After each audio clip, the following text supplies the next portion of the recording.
Raja Langit only have one thing to do, and that's take us to game 3. If they don't, AP BREN come through with a dub. Up top already! Okay. They expected this early interaction between the 2v2 up top side to make sure that at least there isn't a bit of a cheese at the starting of the game. But that being said, at least with Sands, he's winning out on his trades in the meantime. Yeah, so that's a good battle up top. Down bottom, you can expect the same.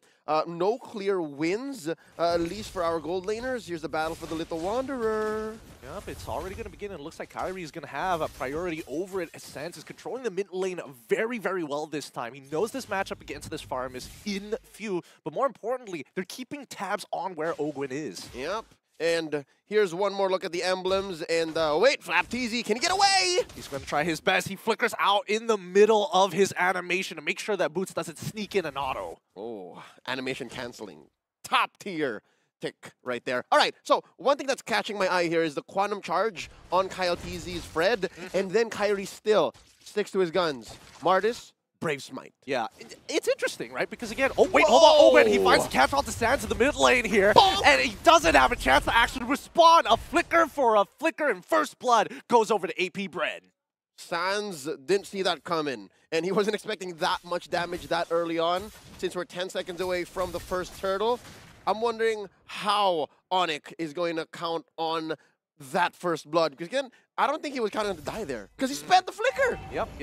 I mean, he wasn't expecting it. And more importantly, I think even from this position, let's look at the fight up top as Kyrie is going to back away from this with Sans not hitting his level 4. And now Keyboy in a lot of trouble with no real way to follow up. He's holding on to the Divine Judgment, but it looks like ONIC is just going to back away. Yep, and they're looking for the pull. Boots doing well to keep it at equilibrium. Watch Few. He has the call out there. There's the jump. Yep, and Bootsy's going to take all the damage. He's going to take all the aggression, and now this could be an opportunity as Ana moves in. TZ finds the kill on towards Boots' side. Sans tries his best to keep the rest of his team with the call altar of their own, but it's traded back and forth, and now locked down with the Divine Judgment. Few with no mana, allowing Kyrie to decimate him one chain after another for a double kill. Oh, that was an early out that AP BREN called. The remaining members, the surviving duo, Ogwin and Kyle TZ, made the call and said, you know what? Not worth it. Few, you're going to die. Let's just cover up our losses and give it over. But there's another one! A play from Ogwin, forcing Keyboy back into a corner, unable to respond except for losing his battle spell. No flicker for Keyboy. All right, so small victories here for AP BREN, but just the same, it's still ONIC calling the shots. They walked away with a couple of kills and the turtle on the way out of that turtle pit. So with that being said, we're looking for the difference maker. Where is it going to come from? Where is the X factor as we go into the post-laning phase? It's going to be in CW, right? I mean, that's what we were seeing in the lane. It's a 4v4 fight by these neutrals, but at the same time, CW is getting very, very aggressive in this lane. Now, Super Marco, he finally recovered from it, right? Finally, with that kill that they found onto Keyboy in that mid lane, they're able to kind of apply that invisible pressure down to the bot side because CW doesn't want to die, but now Kyrie, any retribution finds... Ooh, the kill instantaneously, and now he's chasing for more. Kyrie opens up the map. The Asura's Aura is only going to find 2 as Super Marco is able to make it away in time.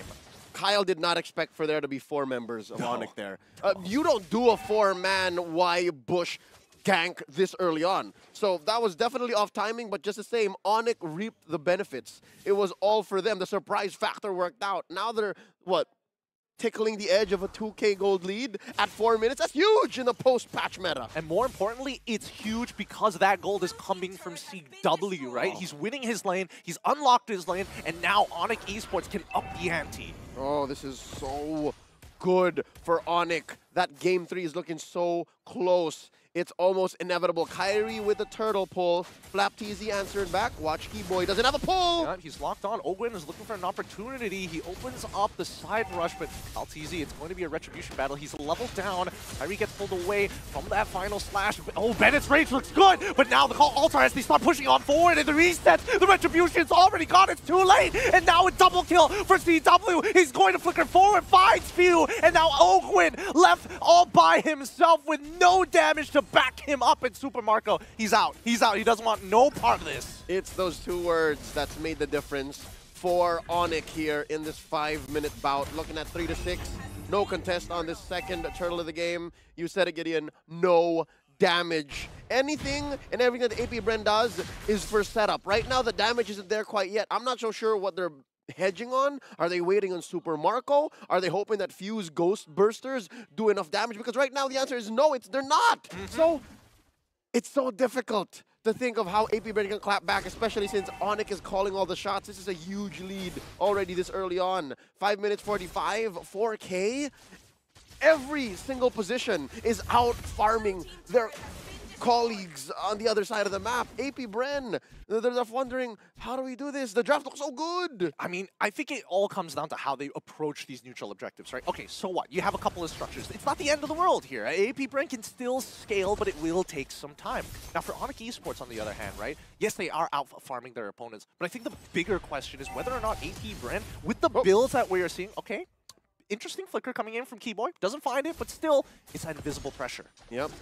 The fact that they saw him do that means that ONIC clearly sent a message, we want to go fast. So if AP BREN can read the room, if AP BREN can play to that dynamic and punish, that's how they can shrink this 4K gold lead. Now approaching the 7-minute mark. One last turtle before we go into Lord territory. Flapteasy just built himself a Thunder Belt. What's the item game looking like?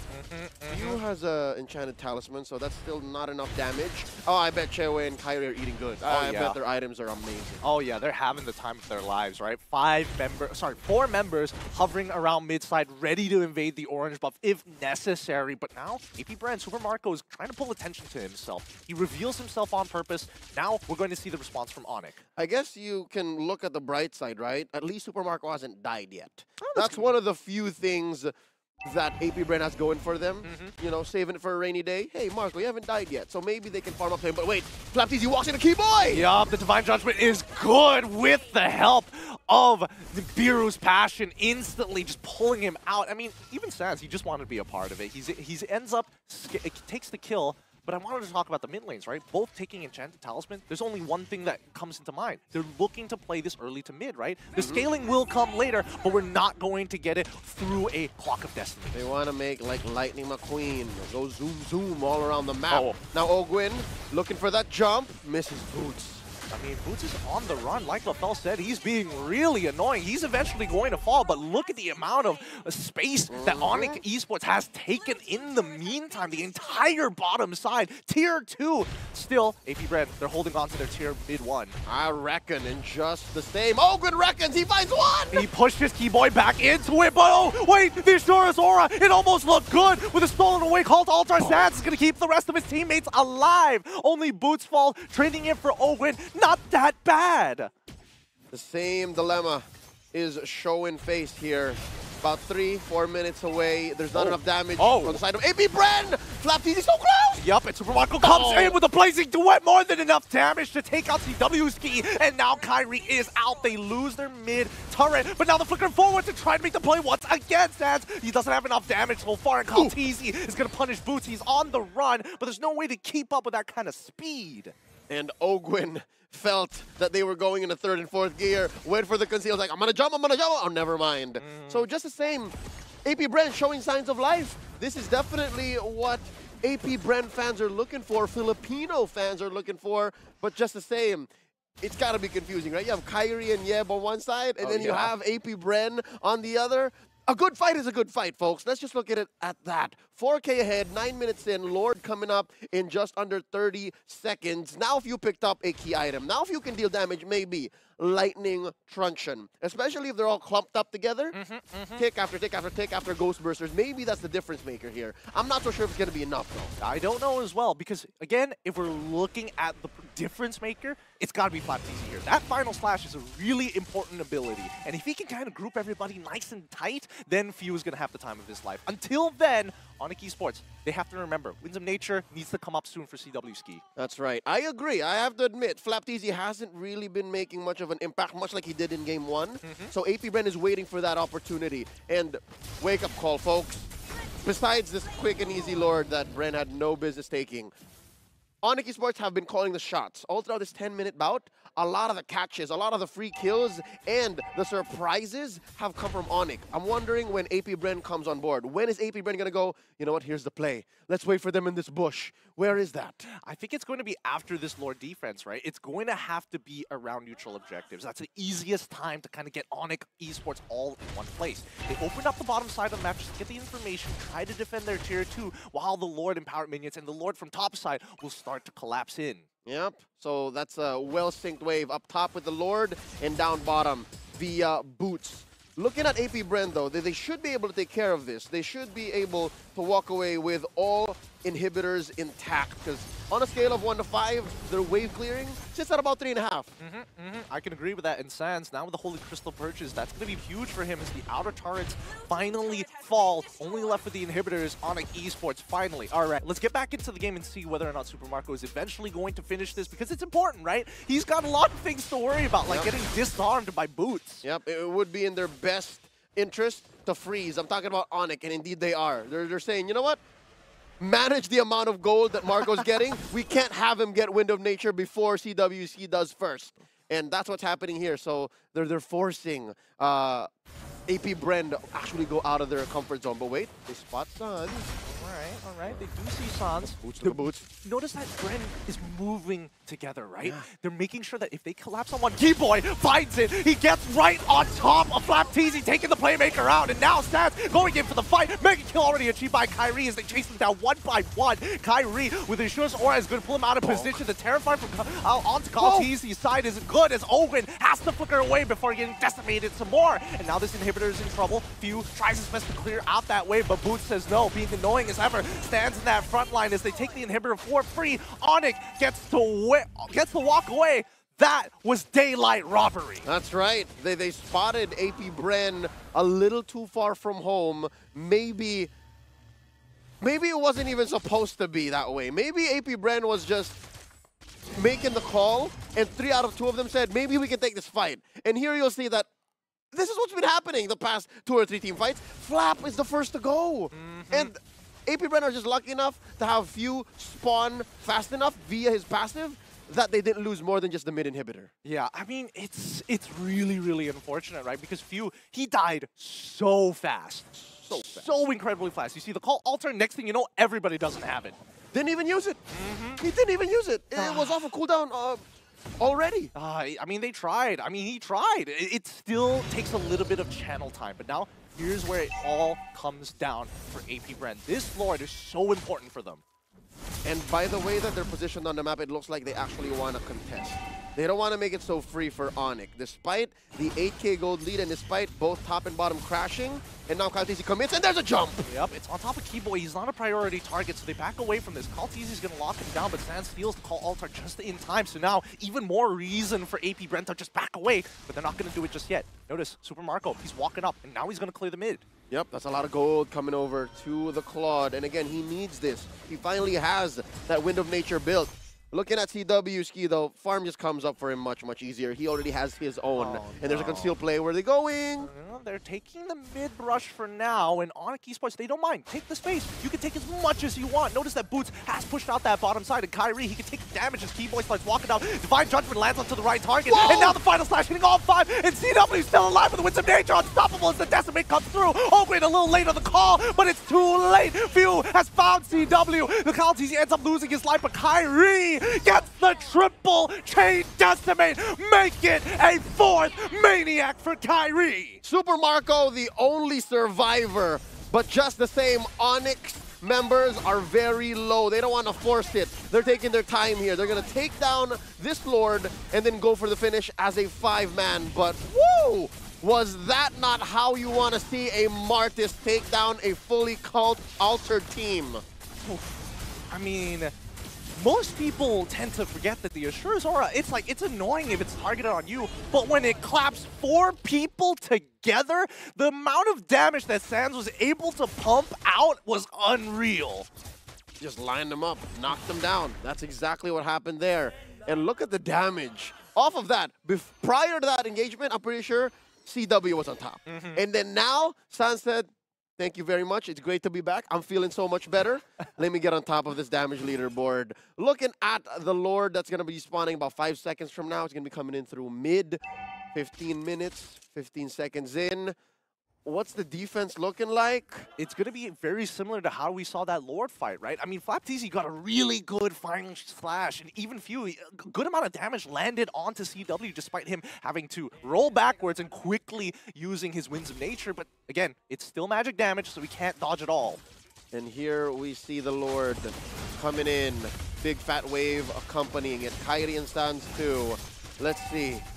Cult Altar, all ults available for both sides. The inhibitor falls on the top side, but now ONIC positioning themselves. They're allowing Boots to kind of pull attention to himself because he's got 3 life bars. He's a big boy. But no, it looks like they're going to wait for the second wave. They're going to set this up. Kairi already being put down to 50% of his HP, just showing you the damage coming in from Super Marco. Oh, wait. Seal. Oh, Divine Judgment lands on one. Nibiru's Passion into the Call Altar. FlapTZ gets popped. He jumps in forward even further, and now no Decimate targets. Kairi, he might just fall right here. He still survives. Down he goes. Winds of Nature for Super Marco. He flickers on forward, and again, the defense is good. A 1-for-1 trade, no inhibitors, but AP BREN still live. Breathing and keeping it tight. KyleTZ grabbing his purple. The snipe from Chiwiski misses. And just like that, AP BREN, just another day in the office. We're going to bounce back, but I'm wondering if this is enough. They just took out Kairi. FlapTZ again goes down. His MVP win in Game 1, I think ONIC took that personally. They did, but just recognize the experience coming in from both of these teams. AP BREN had a clear plan of when to fight, and even ONIC Esports respecting it, right? They lost 5,000 EXP in that push itself. Not the greatest for them, but you can just see the just glory that they want to achieve, but it needs to be done cleanly, not messily. Yep. Again, I don't blame him for the fact that it wasn't as clean as the previous team fights they've been winning in the 17-minute bout, because you're already playing inside AP BREN's base. That's their fortress. That's their land. So next step for ONIC to actually finish the job here is to, again, number 1, take down FlapTZ, and 2, time out Fuse resources. And I'm not just talking about Cult Altar. I'm talking about even his death timer. But with the way that these waves are actually coming through and the way that ONIC Esports can't afford to just freeze the way that they have been in the past 2 or 3 Lord takes, maybe, just maybe, AP BREN can do more than just a 2-for-1 or a 4-for-1 with the Maniac on Kairi. I can't believe that happened. I can't believe that happened too, but that's what you get with kill resets, man. They're really, really fun to play. But more importantly, AP BREN, they're doing it all over again. The exact same motion. They open up that mid-brush. They see Keyboy as well as Sens and spot out Kairi all the same time. And now it's about how do you control this map, because Boots, like LaFell said, is being annoying. He is so annoying. I'm not even in this game, and I want to that Masha as he leaves a big fat wave over for Super Marco to take care of. Give him something to think about. This Lord's Dance continues, though. Lord at just barely more than 50% HP. Look at BREN taking control of their purple side of the map, and Boots just continuing to do Boots things. He's just planning himself there. I have a wave for you, BREN. I have a wave for you. Come deal with it. And now Kairi, he's purposely slowing it down, 50% HP. What are you gonna do, AP BREN? You gotta make a move. Keyboy purposefully standing by Pixel Brush. Conceal comes on through. He's looking for a target. He spots out Ogwen, but now Final Slash is gonna put him into his place. Keyboy is out of position, but is able to pull KyleTZ into the Bennett's range. And Nibiru's Passion Boots has slowed down the backline, as this is gonna be a free Lord for the side of ONIC Esports. Not just a free pickoff on KyleTZ as well. ONIC have overloaded AP BREN. There was AP in there. Analysis, paralysis. There were way too many lanes, way too many factors that AP BREN had to take consideration of. And they were like, you know what? Maybe we should just deal with the waves. Few go there. But he needed to be in that fight where KyleTZ overcommitted. And at that point, it's just a little too late. Now there's this Luminous Lord marching down through mid. Unless, no, wait, this is evolved. Oh, it hurts a little more. KyleTZ's back in 5. They have to stall this out. Keyboy is going to try his best, but Boots is looking for Super Marco. He knows exactly what to do. Pushes right into the Call Altar, but they're going to rush down the base, not giving them a chance to respond to the fight. GG, well played. ONIC take Game 2. And of course, we make it to Game 3. There's no way.